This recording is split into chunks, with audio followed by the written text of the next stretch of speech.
Hello! I have returned. This is Josh, welcome to Dungeoneers Pack, and in this video we're going to start something new for the channel. This is the start of new content on the channel where I look back at player content from previous editions of D&D and take a crack at designing a new version for it to use in 5e. In this episode we're talking about Psychic Goblins. We're going back in time to 3rd edition D&D and bringing back the forgotten goblinoids the blue into 5th edition. I will be going over their lore, their abilities, and some character ideas for most of the official 5th edition settings. Now open your minds, unlock that third eye, and let's learn to bend some spoons. Introduced in the Psionic's handbook for 3rd edition, the blues are a blue-skin psionic-powered variant of the standard green meanies. As I was researching the blue goblins, I found that there wasn't much lore surrounding them. In fact, there's only a small blurb for them in the Psionic's handbook.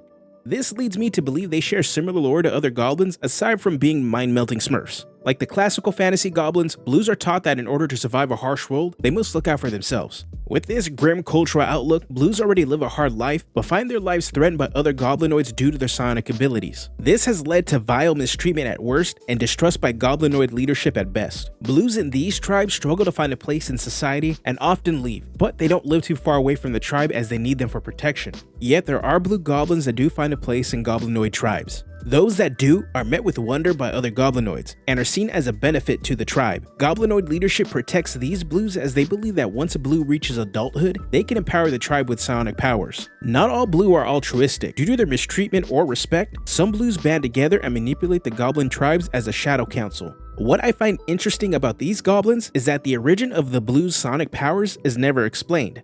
Most psionic-powered races like the Duergar and Gith can attribute their psionic abilities to their ancestors' enslavement by the Mind Flayers. For the blue, there's no evidence of this. It's never said outright, but the lore alludes to the idea that blue psionic powers stem from mutation or evolution. The lack of direct answers will allow you and your playgroup to fill in the gap and create new lore that will impact your campaigns. Now let's take a look at the blue's traits. Since the blue is a variant of the goblin, they have some similarities to your standard 5e goblin player option. They are the small size like their green counterparts, have a walking speed of 30 feet, and have dark vision. Everything we've come to expect from the small subterranean folk. Like their goblin cousins, blues have a knack for getting themselves out of trouble. It should be no surprise that I gave the blues the Nimble Escape trait. Nimble Escape is a boon in combat as a blue character can escape from attackers as they can use Disengage as a bonus action. Being able to hide as a bonus action plays into the idea that they try to get the drop on their enemies and signify their need to hide to survive. Their psionic abilities are represented by 2 traits. The first is Psionic Fortitude, which showcases the blue's defenses against all mental attacks. A blue character will have advantage against being charmed or stunned. Their psionic abilities have created a natural mental defense from those attempting to harm them. I drew inspiration from their monster stat block from 3rd edition to round out their other psionic abilities. Charm Person was a key feature for blues as a monster, so I gave blues the ability to cast Charm Person once per long rest and are able to cast the spell if they have the spell slots to do so. While Charm Person leans into the idea that blues are evil and manipulative, for a heroic blue, Charm Person can be used as a survival tactic to sway an enemy away from harming you or your party members. Being able to lift objects with your mind is a staple in psionic power fantasies, so the blue can cast Mage Hand, but instead of a spectral hand appearing when you cast the cantrip, it is invisible.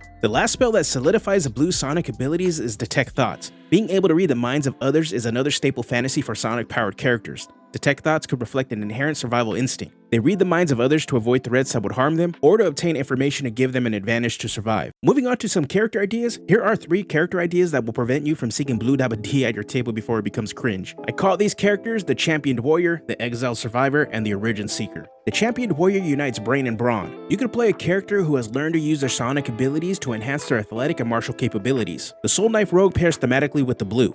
Your character would use their psionic abilities to power their speed and cunning. They could be a scout for a raiding party or part of a band of thieves. The role in either of those groups is to extract information first, and if things get messy, they have the tools to escape without leaving a bloody mess. While other goblins rely on physical weapons, your blue could have developed their psychic powers to create sonic blades so that no matter the situation, they always have an edge. The Psy Warrior Fighter is another solid option that has your character use their psychic abilities to enhance their physical capabilities. Fans of Star Wars, the Psy Warrior is the perfect option to turn your blue goblin into a Jedi-like warrior. You have the ability to wield telepathy to push and pull enemies away, and jump around the battlefield like a blue-colored Yoda fighting Palpatine. No matter if you choose to go stealthy or use force, the Championed Warrior is a blue goblin who has embraced their identity and is trusted by their people. They accept their differences while acknowledging their place amongst other goblins and celebrating their culture. Traditional fantasy goblins are always depicted as having a culture that values strength above everything. That strength always refers to physical power with a dash of cruelty. Still, in current depictions of goblins throughout all of 5e's official settings, strength could also refer to literal power. I'm talking arcane, divine, technological, or psionic power. Playing this kind of blue would be group-oriented. They're always looking out for their team, playing their role, and making sure others uphold theirs.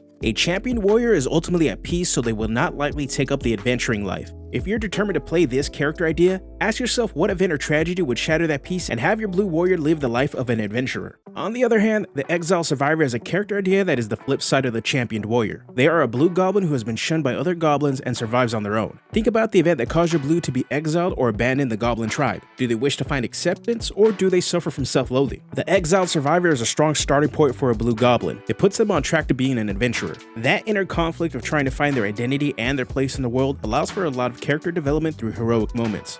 While the champion warrior is the mixture of brain and brawn, the Exiled survivor is all brain. Their differences that cause them pain is the thing that will give them strength. The Eberron sorcerer is the near-perfect option to play this character who is developing their natural psionic abilities. Your character is pure psionic fury. They tap into their raw emotions and pain to give them the strength to help their teammates. If you want to play a bit of a nerdier character, the Divination, Chronergy, or Graviturgy Wizard subclasses tap into a few psionic character fantasies. The Divination or Chronergy Wizard subclasses play into the Oracle characters who use their psionic foresight to predict and manipulate future events. Graviturgy Wizard has some subclass features that remind me of telekinetic characters like Jean Grey from the X-Men or Eleven from Stranger Things. No matter the subclass, a blue wizard will constantly practice their psychic abilities and study different techniques to master them. The last character idea is for those of you who want to be the special snowflake, or for the games where your DM greenlights this option but doesn't want to spend the time developing lore and culture for blue goblins. The Origin Seeker is for blue goblin characters who are unique to a setting and want to search through every library and dungeon to discover why they are. You can take story hooks from the Champion Warrior or the Exiled Survivor to help flesh out a background for your character, but as an Origin Seeker, your character's motivation is to answer why your character exists in the world. This requires some collaboration with your game master and works if you as a player do not have an answer to that question. If you're a game master who is allowing this option in your games, first, thank you, and second, here are some ideas to consider. The blue could be a result of evolution. A goblin manifesting psychic powers through natural means could have implications in your setting. Psionics in a fantasy setting could be perceived as another form of magic that doesn't draw on the arcane forces in your setting. People developing this power, especially if they have traditionally been portrayed with a lower standing in society, could disrupt the status quo. Consider the implications this could have on goblins' relationship with other goblinoids and neighboring settlements. How do those relationships affect how NPCs treat the blue player character? Do they look at them with curiosity or fear? While goblinoids tend to be the henchman level factions in most traditional fantasy settings, the emergence of psionic power amongst goblinoids could be the edge they need to be a military force. For players looking to play into this idea, any psychic power subclass fits with this angle. Another explanation for why a blue exists in a setting could be that their psychic powers are a blessing or curse from a powerful being or forgotten deity from the goblin pantheon. You know, warlock and cleric stuff. Great Old One warlocks are an ideal player option for this. Cthulhu-like beings are a fantasy horror staple. Every DM has a sleepy tentacle-mouthed monster somewhere tucked away. A forgotten goblin god is another option that could lead to a grander quest for restoring their place in the goblinoid pantheon, and open up an option for a blue warlock to multiclass into a paladin as a reward for doing so, because which player doesn't love having the option to smite their enemies every short rest? Really. The last but boring idea could be to go with the tried and true option of just having mind flayers be the cause of the psychic abilities. Durgar and Gith do it, you've probably played Baldur's Gate 3, so you could just take inspiration straight from there. Blue goblins don't fit into every official 5e setting, and the base lore inspired by the lore for Forgotten Realms doesn't make sense for official settings where they do fit. With that said, Eberron, Ravnica, and Spelljammer are 3 settings where I think blues can find a place in the world, but with some changes to their lore. Eberron is an amazing setting that gives every species option cultural depth. You can still find a place for traditional goblins in the setting located in the country of Joram, where monsters have established their own nation and are hired as mercenaries by other nations or corporations. Another easy option is to have blues be from the nation of Sarlona, where all psychic-based species in Eberron originate from. The blue could be a refugee from the continent looking to get away from the religious dogma and oppression under the unity of Rhaedra Empire. One of my favorite factions in Eberron is the Dakani Goblins. They were the indigenous people of the continent of Corvair, with a massive empire that was weakened after they defeated the invasion of the aberrations known as the Daukir. The remaining Dakani live underground, with clans living in separate Fallout-like vault societies. A blue could be a Dream Watcher, a goblinoid who monitors the dreams of their people to protect them from aberrations and evil spirits.